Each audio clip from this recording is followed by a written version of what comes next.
Buongiorno a tutti. Allora, vi mostriamo come fare una bella pietra spaccata con il nostro fantastico materiale Alcantara. A differenza del materico, Alcantara è già iperrescente, già di finitura, quindi possiamo fare mano unica, monocolore. Andiamo a tamponarlo con il nostro zerbino e quindi poi una volta che sta quasi asciugando, dopo una mezz'ora lo andiamo a schiacciare. Facciamo vedere l'applicazione. Quindi per fare un buon lavoro vi consiglio sempre di lasciare tanto prodotto, circa 1,5 kg metro quadro. Io uso questa spatola della Marmorino Tools, bella riempitiva. Ecco qua, abbiamo colorato Alcantara, colore chiaro.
Adesso andiamo a creare le nostre venature.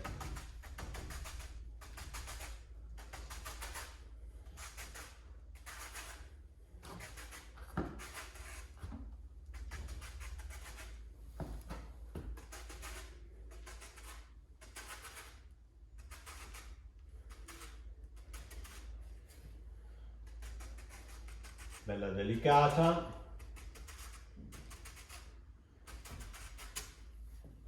Fate un po'.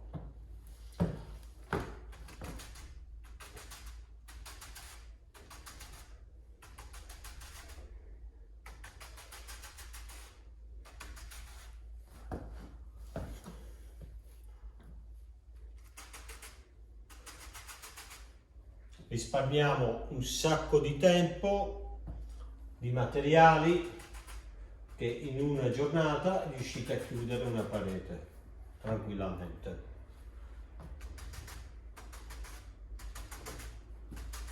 Il Cantara è un microstucco ipernescente, parte da 4 basi, cioè oro, bronzo, rame e perla.